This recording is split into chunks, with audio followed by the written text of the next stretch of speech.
अस्सलाम वालेकुम मेरे अजीज़ हम वतनों, वेलकम टू दी मास्टर। हर रोज़ एक नई टेक्नोलॉजी आई है दुनिया में ट्रेन के हवाले से। वो जो ट्रेन है वो हवाई जहाज़ से भी ज़्यादा तेज़ी से चलती है। उसकी जो रफ्तार है 1078 किलोमीटर है।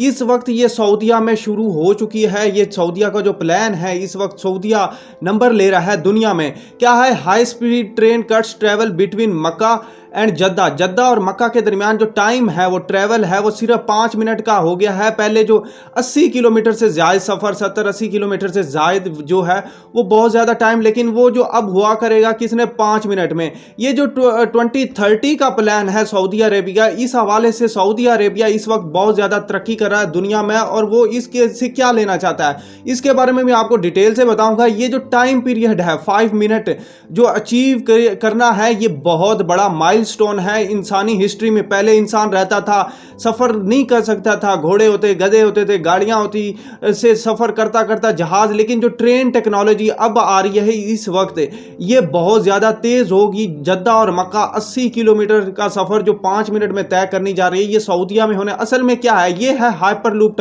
टेक्नोलॉजी। हाइपरलूप टेक्नोलॉजी ये ट्रेन है जो कि अमेरिका ने बनाई। ये टेक्नोलॉजी फर्स्ट टाइम किस में, मिडल ईस्ट में इंट्रोड्यूस करवाई जा रही है। इसका क्या, ये ट्यूब के अंदर एक ट्रैवल करेगी और ये फ्रिक्शन लेस ट्यूब होगा जिसमें प्रेशर जो होगा वो बिल्कुल नहीं होगा, जिसको इलेक्ट्रिक प्रोपल्शन के जरिए चलाया जाएगा इस ट्रेन को, और जो सफ़र है वो बहुत ज़्यादा करेगी। इसकी ट्यूब है वो बहुत लंबी होगी जहाँ तक इसने जाना होगा। उस ट्रेन के, जब आपने फिजिक्स पढ़ी होगी, फ्रिक्शन जो है ना वो रोकती है। जैसे अगर आप गाड़ी चला रहे हो मोटरवे तो रगड़ ज़्यादा लगे तो गाड़ी ज़्यादा नहीं चलेगी, जब वो रोड स्मूथ होगा तो गाड़ी ज़्यादा। इसी तरह ये जो लूप होगा, ये जो रोड जो पाइप होगा, ये इसका फ्रिक्शन लेस होगा, इसमें वो रुकेगी नहीं। इसी तरह उसका जो कैप्सूल होगा, उसमें कैप्सूल में पैसेंजर बैठ के और एक शहर से दूसरे शहर में जाएंगे, और बहुत लग्जरी किस्म का होगा और कोई परेशानी नहीं होगी। घंटों का सफर मिनटों में हो जाएगा, ऐसे कोई परेशानी नहीं होगी। ये इसका सऊदीया का जो विजन है वो 2030 का है। इसके जरिए वो जो सबसे बड़ी बात है, नियोम सिटी जो कि बसा रहा है अपना सऊदी अरेबिया, इसके बारे में भी मैं डिटेल से वीडियो लाऊंगा फ्यूचर में। और जो सबसे बड़ी बात है, जद्दा और मक्का का जो सफर है वो इस वक्त बहुत ही छोटा हो चुका है। अगर जद्दा को देखा जाए और मक्का को, बहुत लंबा सफर है बहुत, लेकिन ये अब 5 मिनट के जो दूरी पे होगा। लेकिन जो सऊदीया सोच रहा है इसको अपने बाकी शहरों के साथ जोड़ के, बाकी जो गल्फ स्टेट्स हैं, चाहे जो कुवैत है, अबू धाबी है, इनको आपस में जोड़ा जाए और सबको क्या है आपस में एक इंटरकनेक्टिविटी किया जाए। असल में ये किसका प्लान है? ये सऊदीया का क्या है? ये जो विजिटर होता है, टूरिज्म होती है, उसको बढ़ाने के लिए हो रहा है टूरिज्म। क्योंकि इस वक्त जो अरब स्टेट है इनकी इकॉनमी किस पे चलती है? तेल पे चलती है, ऑयल पे। लेकिन फ्यूचर जो है वो ऑयल का नहीं है, एक दिन ऑयल खत्म तो हो जाना है। इसी वजह से वो इस टेक्नोलॉजी को इंट्रोड्यूस करा रहे हैं अपने कंट्री में। वो कह रहे हैं इस तरफ से शिफ्ट होके टूरिज्म की तरफ आया जाए। 2030 का जो प्लान है सऊदीया का वो बहुत ही अट्रैक्टिव है, फ्यूचरिस्टिक जो अप्रोच है वो। इससे क्या, इस हाइपर लूप के जरिए कितने अरब कमाएगा? $4 अरब।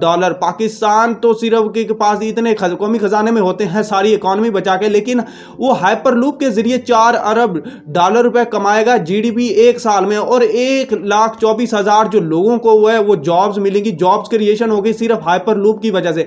इससे क्या है, ये जो 2030 का जो प्लान है सऊदीया का बहुत ही अट्रैक्टिव है। वो इसी वजह से इस पे स्टडी कर रहा है। इससे क्या है, टूरिज्म बढ़ेगा तो बहुत ज्यादा लोग आएंगे, उनकी इकॉनमी चलेंगी। फ्यूचर में अपनी वो जो लाइन सिटी है या न्यूम सिटी है वो बना रहा है, उसके बारे में मैं डिटेल से वीडियो लाऊंगा। अगर आपसे तो यही बात करनी कि ये मैंने आपसे स्पेशल वीडियो बनाया। दूसरी तरफ पाकिस्तान देखो, पाकिस्तान अपने जो मोटरवेज बनाए हुए थे उनको लीज पे दे रहा है दुनिया को। पाकिस्तान के पास कर्जे चुकाने के लिए पैसे नहीं है, वो अपनी बनी बनाई चीजें लोगों को दे रहा है, और इन रोड और मोटरवे से इनका फायदा नहीं ले रहा। अगर इनके करीब इकोनॉमिक जोन बना दिए जाते तो आज इन पाकिस्तान की ट्रेड है वो बहुत ज्यादा होती, तो पाकिस्तान पैसे कमाता है। एक जो कंट्री है वो छोटी सी, उसकी जो फ्यूचर है वो प्लान एक दूसरे पाकिस्तान जो कि न्यूक्लियर स्टेट है उसके प्लान ना होने के बाद बराबर है, ना फ्यूचरिस्टिक प्लान है। जो पॉलिटिकल पार्टीज हैं वो इसके बारे में सोच रही नहीं है कि पाकिस्तान का फ्यूचर क्या होगा, किस तरह करना, किसी तरह नहीं करना। अगर ये फ्यूचर के जो सियासतदान है पाकिस्तान को इसी तरह करते रहे तो पाकिस्तान कभी तरक्की नहीं करेगा। अगर पाकिस्तान में जो टेक्नोलॉजी है आ जाए, क्योंकि लोग बहुत ज्यादा मेहनती हैं, तो पाकिस्तान भी इन अरब कंट्री को भी पीछे छोड़ सकता है। की watching, stay tuned with us. May Allah bless you. Allah Hafiz.